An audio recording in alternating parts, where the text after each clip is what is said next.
Olá Ju, olá Neiva, é um prazer estar falando com vocês sobre um tema tão importante para nós, o empoderamento feminino. Nesse sentido, cabe saudar as companheiras que lutaram para que a gente tivesse direito a voto, a se candidatar, a jogar futebol. Estamos na Copa do Mundo Feminina.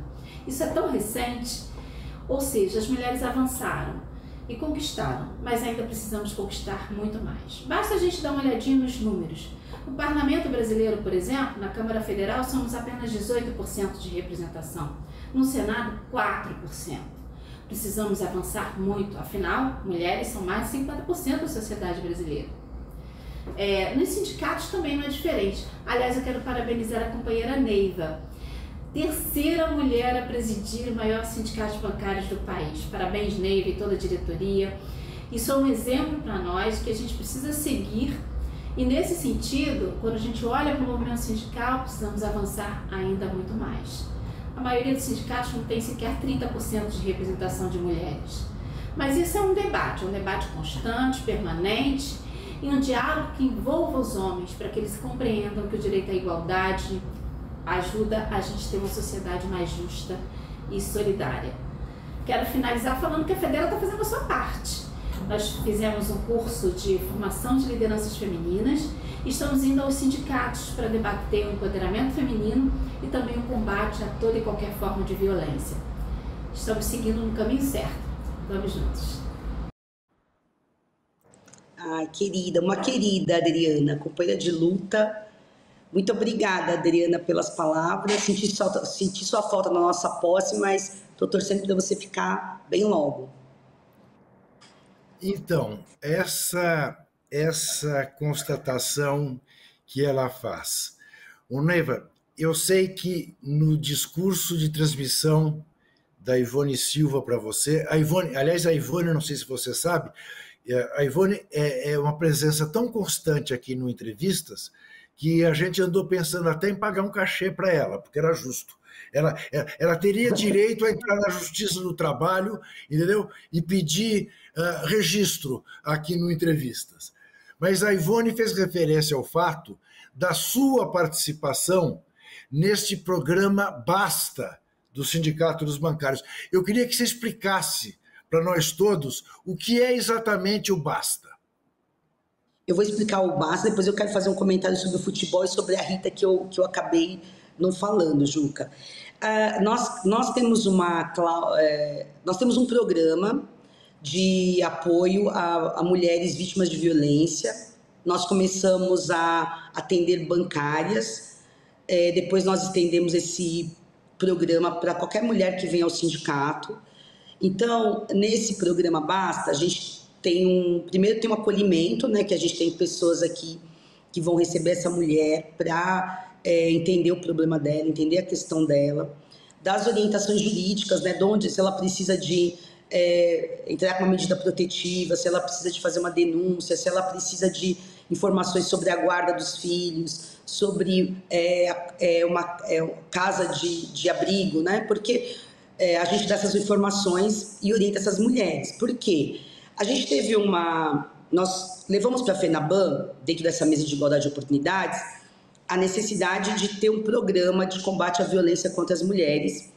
E a gente fez um debate muito colado com o que é a justificativa, os argumentos da Convenção 90, que é a Convenção Internacional da Organização Internacional do Trabalho, que nós queremos ratificar aqui no Brasil, que ela fala da violência no trabalho e tem também uma outra recomendação para cuidar da violência doméstica. Que a gente percebeu que a violência doméstica, ela baixa a produtividade das mulheres, né?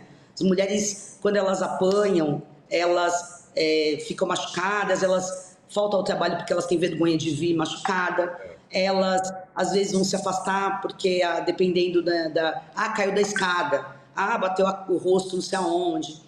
Então, a gente começou um debate com o patronal, que a gente precisava discutir a violência doméstica. Primeiro porque está virando uma epidemia, né? O feminicídio é uma coisa assustadora. A gente estava no momento que nós não tínhamos espaço para políticas públicas nesse campo, né? Porque a gente vinha de um governo misógino.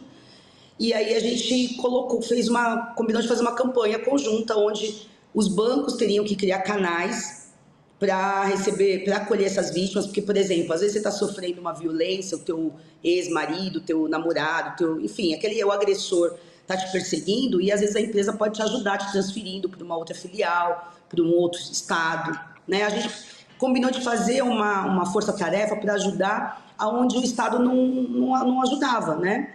Então a gente conseguiu na convenção coletiva que os bancos abrissem canais para que fizesse o acolhimento, para que ajudassem as vítimas, para que tivesse assistência psicológica, e a gente também fez a nossa parte, a gente abriu esse canal.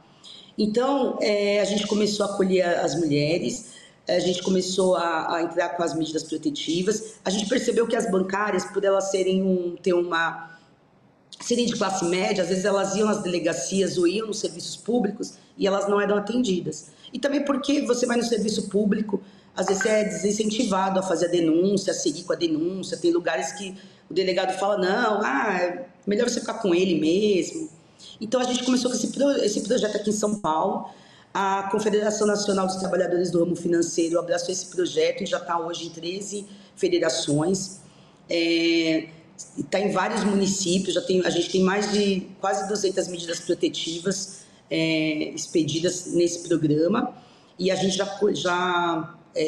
acolheu mais de 300 mulheres aqui nesse programa, e a gente expandiu também para tratar denúncias de racismo, LGBTfobia. Então é um programa que ele tem sido e ele ajudou também a empoderar mulheres fora de São Paulo, né? Porque a gente fala aqui do Sindicato de São Paulo, é um sindicato, não é todo movimento sindical que é assim, viu, Juca? São Paulo é diferente. A gente conseguiu chegar num espaço de poder, colocar as mulheres, empoderar as mulheres de uma forma que não é a tônica do movimento sindical. Então, quando a gente leva esses projetos para outras federações, a gente também empodera as dirigentes. Isso inclui também a questão do assédio sexual, Neiva? Assédio moral e assédio sexual. Nesse programa, a gente focou na violência doméstica. Na violência. Tá. Mas a gente acaba atendendo todo tipo de denúncia que vem. Agora, nós temos um canal de denúncias, que esse está dentro da Convenção Coletiva de Trabalho, que a gente criou agora, o mês passado, a gente relançou esse canal de denúncia de assédio moral e assédio sexual. Em um mês, nós já tínhamos mais de 100 denúncias, né? E essas denúncias que os bancários e as bancárias fazem, a gente vai investigar, vai organizar a demanda, vai levar para a mesa de negociação e vai exigir que o banco resolva a questão por força de acordo coletivo, né? Então, a gente tem o canal, a gente organiza as denúncias, a gente abre a mesa de negociação e pela convenção coletiva, os bancos são obrigados a dar resposta a essas questões de trabalho. E aí, se for outro tipo de violência, aí vai para outras instâncias também, né? Neiva, só para que não me acusem de ser inteiramente contra os homens, existe algum caso que você conheça de assédio sexual feito por uma chefa em relação a um subordinado? Tem, Juca, mas é bem menor, né? Porque, primeiro, as mulheres não estão nos espaços de poder, né? Então, a maioria... Então, já começa daí. Óbvio, sim, pode ter de alguma mulher que use do poder para ter algum favor, e se acontecer, a gente vai tratar. Pode ter de homem para homem, mulher para mulher, mas é que na nossa cultura, a maior parte, e todos os dados, a gente fez uma pesquisa, tem a Think Eva, tem pesquisa, LinkedIn fez pesquisa, a gente sempre se apoia a Instituto Patrícia Galvão fez pesquisa. Maioria absoluta dos casos de assédio claro, de homens para mulheres, em torno de 80% a 90%, né? Então pode haver? Pode, mas é um ponto fora da curva, não é o problema, sabe?